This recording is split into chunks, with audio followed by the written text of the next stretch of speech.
नमस्कार, news state में आपका स्वागत है। मैं हूं आपके साथ लोकेंद्र त्यागी। आपके मुद्दे में आज बात करेंगे बस्तर की, जहां सुरक्षा बल एक साथ दो मोर्चों पर लड़ रहे हैं। पहली लड़ाई नक्सलियों से है तो दूसरी लड़ाई मच्छरों से यानी मलेरिया से। दरअसल बस्तर में नक्सल मोर्चे पर तैनात मलेरिया संक्रमित जवान की तबियत बिगड़ने के बाद उसे एयर एम्बुलेंस से दिल्ली भेजा गया। आज चर्चा इसी मसले पर और सवाल ये कि बस्तर में मलेरिया कितनी बड़ी चुनौती है, बस्तर में नक्सली और मलेरिया दोनों से क्या हमारे जवान लड़ रहे हैं, और बस्तर की जलवायु एनोफिलिस मच्छर के अनुकूल है क्या, मलेरिया के खिलाफ अभियान को क्या और तेज करने की जरूरत है, और सवाल ये कि 21वीं सदी में भी मलेरिया जैसी बीमारियां जानलेवा क्यों बनी हुई हैं। इन तमाम सवालों पर करेंगे चर्चा। कुछ खास मेहमान भी जुड़ेंगे, लेकिन उससे पहले आज की रिपोर्ट आप देखिए।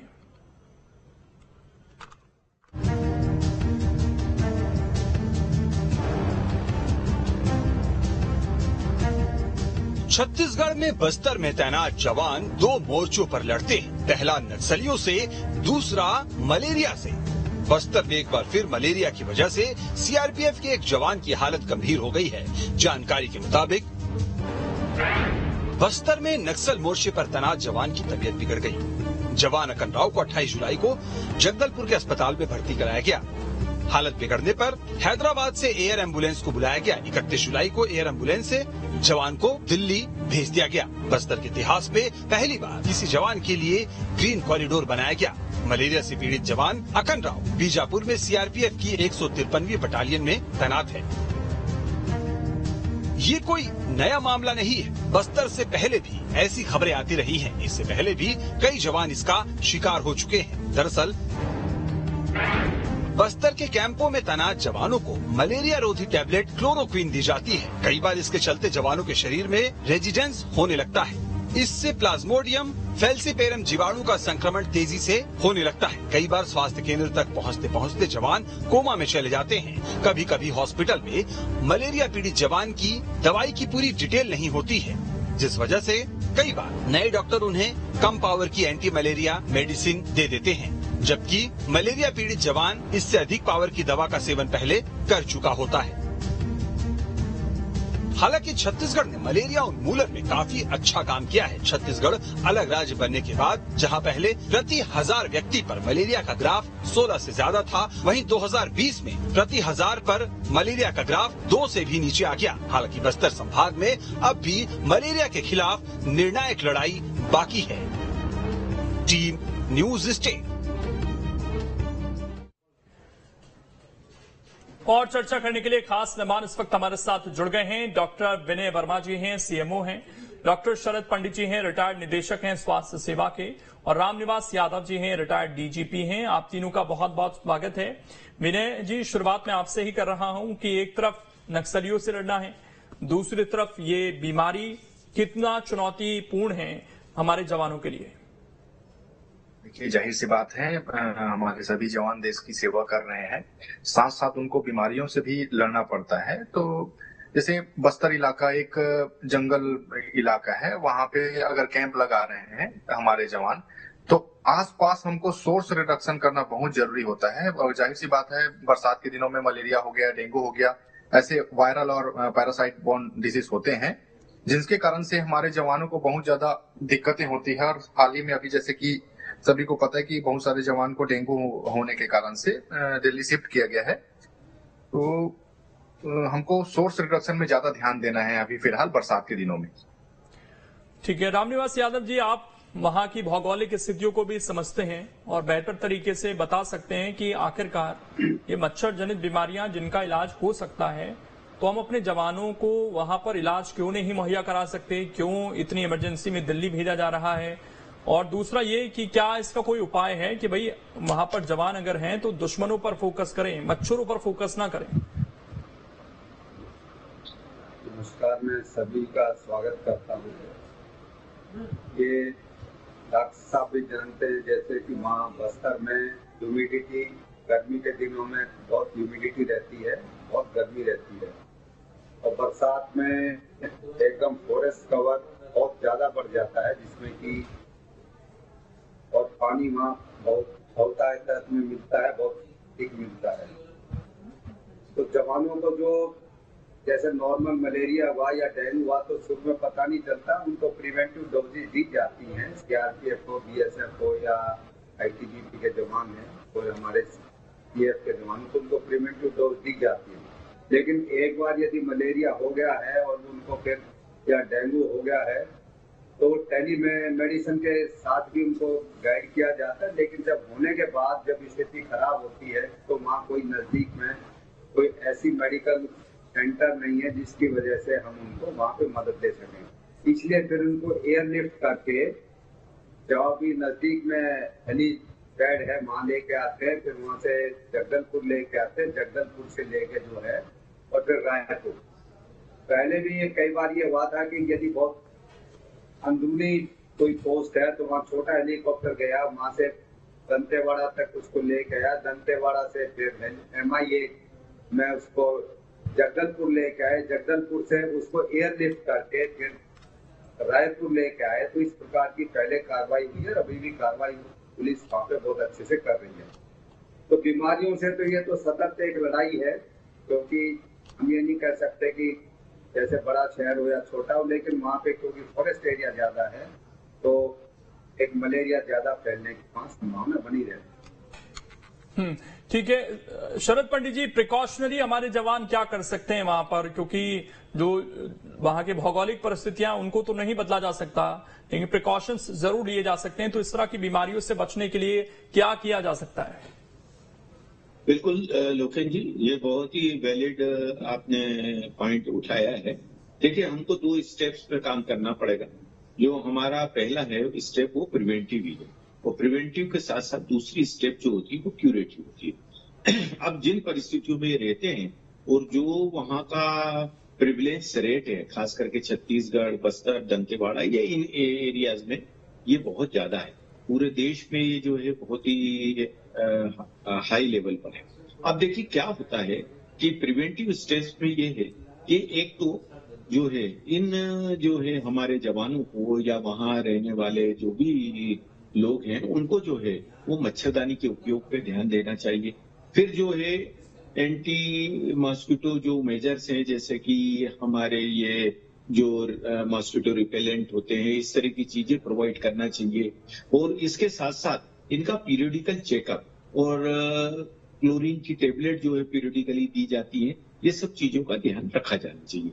अब दूसरा जो है इसमें जो है आपका जो रोल आता है इसमें कि पहले इसका डायग्नोसिस सही रूप से हो, ये डेंगू है या मलेरिया। और मलेरिया भी देखिए 3 तरह का होता है। मलेरिया जो है वो मलेरी, ओवेली और उसके साथ साथ फेल्सीफेरम। फेल्सीफेरम मलेरिया सबसे घातक रहता है, ये हमारे ब्रेन को प्रभावित करता है, यानी सेरिब्रल मलेरिया कारण बनता है, जिसमें कि हमारी जो है रेड ब्लड सेल्स की कमी होने लगती है। डेंगू में जो है हमारे प्लेटलेट सेल्स कम होते हैं। तो डायग्नोसिस को एस्टेब्लिश करने के लिए निश्चित रूप से किसी सेंटर पर ये जो जहां इनको भेजा जाता है वहां ये सारी सुविधाएं होंगी और वहां डायग्नोसिस हो जाएगा, प्रॉपर ट्रीटमेंट मिलेगा। परंतु इसके पहले जो हम बात कर रहे थे, जैसा आपका प्रश्न था कि प्रिवेंटिव स्टेप्स में है, तो प्रिवेंटिव स्टेप्स में मैंने जो बातें बताई कि हमको एंटी मॉस्किटो मेजर और इस तरह के जो है एंटी लार्वल मेजर, ये सारे अडॉप्ट करना पड़ेंगे उस एरिया में, व्हाट एवर प्रैक्टिकली पॉसिबल। तो ये सारी चीजों को हमको वहां इम्प्लीमेंट करना चाहिए और इसके लिए एक पूरा जो है वो प्लानिंग होना चाहिए, पूरा ब्लूप्रिंट इसका बनाया जाना चाहिए। और मेरे ख्याल से सरकार वो सब चीजें करती भी है, परंतु जहां उसमें जो है लूपहोल्स हैं उनको टाइट करना चाहिए। तो ये सारी चीजों को यदि हम ध्यान रखेंगे तो हमारे जो जवान हैं जो आज एक मोर्चे पर हमारा साथ दे रहे हैं, हमारी सुरक्षा कर रहे हैं, उन लोगों को बचाया जा सकता। राम निवासी, लेकिन जो हमारे जवान हैं वहां पर उनके लिए तमाम अगर व्यवस्थाएं की जा रही हैं, जैसा हमने अपने पैकेज में भी दिखाया कि वहां पर बाकायदा अभियान चलाए जा रहे हैं सरकार की तरफ से, कहीं ऐसा तो नहीं है केवल चीजें पेपर पर हो रही हैं, ग्राउंड जीरो पर इस तरह की चीजें नहीं मिल पा रही हूं, इसीलिए इतना ज्यादा रेट वहां से मलेरिया का सामने आ रहा है, हर साल कई लोगों की मौत हो जा रही है इन बीमारियों से मच्छर जनित? ये मलेरिया के लिए जो हमारी फोर्सेज हैं बहुत ही सेंसिटिव हैं, उनके पास पूरी प्रिवेंटिव क्यूरेटिव जो प्रिवेंटिव रहती है पूरा अपना जो भी डोजेज है वो लेते हैं। और जितना भी मैक्सिमम वो कर सकते हैं उस एटमोस्फेयर में वो कोशिश करते हैं। और ये एक ड्रिल है जो हमारी CAPF है और हमारी जो आर्म पुलिस है उसके अंदर एक ड्रिल रहता है कि इस तरीके से आपको ये, यानी शाम को उनको एक टेबलेट इकट्ठी खिलाई जाती है, आप इकट्ठी टेबलेट खाइए, खाने के बाद ये करिए, उसके बाद ये करिए। लेकिन इसके बावजूद भी जो बस्तर का एरिया है इन दिनों में इतना ज्यादा वो हो जाता है कि उसके अंदर जो है पूरी प्रिकॉशन लेने के बाद भी ग्राउंड लेवल पे मैं कहूँगी सबसे अच्छा जो प्रिवेंटिव काम है वो बस्तर के एरिया में करते हैं लोग, चाहे वो CRPF हो, CAPF हो या लोकल पुलिस हो, सभी लोग करते हैं। उसके बावजूद भी जो है वहाँ पे जो कई बार तो जो कि हम लोग मेडिकल साइंटिस्ट को कहते हैं वो जवानों में ये भ्रम उत्पन्न हो जाता है कि साहब ये तो यहाँ पानी के अंदर वो वेक्टर बोर्न डिजीज है मलेरिया या डेंगू, लेकिन वो कहते हैं पानी पीने से भी हो जाता है। मतलब ये ऐसा नहीं संभव है, क्योंकि जब वेक्टर बोर्न है तो उसके काटने से ही होगा। लेकिन वो कई बार उनमें भ्रम हो जाता है पानी पीने में उसमें मलेरिया है तो उसके अंदर भी हो जाता है। तो काफी ग्राउंड लेवल पर बहुत अच्छी कोशिश करते हैं, लेकिन उसके बावजूद भी जो है वहाँ पे ये बहुत बड़ी एक समस्या है, क्योंकि वहाँ का जो क्लाइमेट है और कंडीशन है और एकदम वहाँ मेडिकल केयर मिल नहीं पाती, क्योंकि आज भी स्थिति वही है कि जो प्राइमरी हेल्थ सेंटर है नक्सलवाद की वजह से वो अपना पुलिस स्टेशन के अंदर ही खोला हुआ है, लेकिन वो भी कोशिश करते हैं, उसके बावजूद भी ये समस्या है वहाँ। लेकिन इसके अलावा डॉक्टर विनय, चलिए ठीक है, जो घोर नक्सल प्रभावित क्षेत्र है वहां पर हम उस तरह की सुविधा नहीं दे पा रहे हैं, लेकिन कम से कम इतनी रेंज में तो दें, 10-20 किलोमीटर के अंदर क्या नहीं दी जा सकती है कि हमें दिल्ली लेकर आना पड़ रहा है? ये तो छत्तीसगढ़ की स्वास्थ्य सेवाओं पर भी एक सवाल नहीं उठाता है क्या? जी देखिए, हमारे पास सभी प्रकार की सुविधाएं उपलब्ध हैं, चाहे गवर्नमेंट सेक्टर में हो और प्राइवेट सेक्टर में हो। जाहिर सी बात है, अगर देखा जाए कोई भी बीमारी होने के बाद ट्रीटमेंट होना तो अलग अलग स्टेप में होता है, चाहे वो छत्तीसगढ़ में कराए या बाहर जगह में कराए। लेकिन सबसे पहले अगर हम उस चीज को कंट्रोल नहीं करेंगे, प्राइमोरियल लेवल में, प्राइमरी लेवल में हम उस चीज को कंट्रोल नहीं करेंगे, सोर्स रिडक्शन में नहीं जाएंगे, एंटी लार्वल मेथड में नहीं जाएंगे, तो वो अलग है। ट्रीटमेंट हमारे यहाँ भी उपलब्ध हो सकती है। अब ये सरकार डिसाइड करती है कि कैसे उनका ट्रीटमेंट करवाना है। हमारे पास सभी प्रकार की सुविधाएं छत्तीसगढ़ में उपलब्ध है। अगर आपने कहा कि हम जो इसके रूट्स हैं उस पर ध्यान देना बड़ा जरूरी है, तो थोड़ा अगर इस पर विस्तार में जाएं कि क्या कदम उठाए जाते हैं सीजन बारिश के शुरू होने से पहले, बारिश के सीजन के दरमियान और बाद में जब पानी ठहर जाता है, तो उसके लिए कोई विशेष तौर पर अभियान चलाए जाते हैं या तैयारियां की जाती हैं? जी देखिए, जैसे बरसात के सीजन आता है तो पानी का ठहराव हो जाता है। जैसे डेंगू का मच्छर होता है वो साफ ठहरे हुए पानी में ही पनपता है, तो उसके लिए घर घर और बस्तियों में DDT का छिड़काव होता है। मैलाथियन एक होता है जिसको छिड़काव किया जाता है। साथ साथ वहां पे इंसेक्टिसाइड नेट्स प्रोवाइड किया जाता है और गंदे पानी, ठहरे हुए पानी के जो जमाव को रोका जाता है। ये एक स्वास्थ्य लेवल का जो योजना है उसको चलाया जाता है बस्ती में पार्षदों द्वारा और गवर्नमेंट के द्वारा ये संचालित होता है। शरद पंडित जी, ये जो मलेरिया है, डेंगू है, टाइफाइड है, इनके अक्सर लोग सिम्टम्स में बड़े कंफ्यूज हो जाते हैं और लगता है कि एक ही जैसे सिम्टम्स हैं, वायरल बुखार है, तो इनको डिफरेंशिएट कैसे करें और कब बहुत ज्यादा सचेत हो जाने की जरूरत है कि नहीं अब टेस्ट कराने पड़ेंगे और हो सके तो हॉस्पिटलाइजेशन की भी जरूरत है?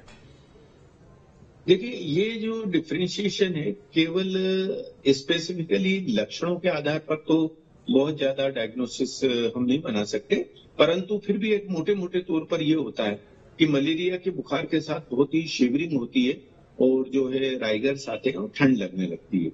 डेंगू का जो रहता है बोन ब्रेकिंग फीवर कहलाता है और उसमें हाथ पैरों में दर्द होना, कमर में दर्द होना, इस तरह की जो चीजें।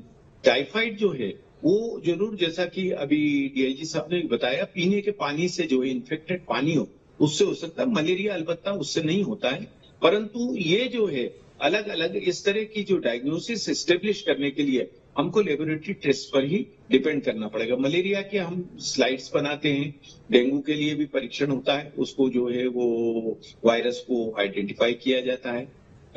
जो टाइफाइड है या अन्य इस तरह की गैस्ट्रोएंटेराइटिस वगैरह की बीमारी है उसमें जो है हम लोग ब्लड टेस्ट और स्पून टेस्ट से ये डायग्नोसिस करते हैं।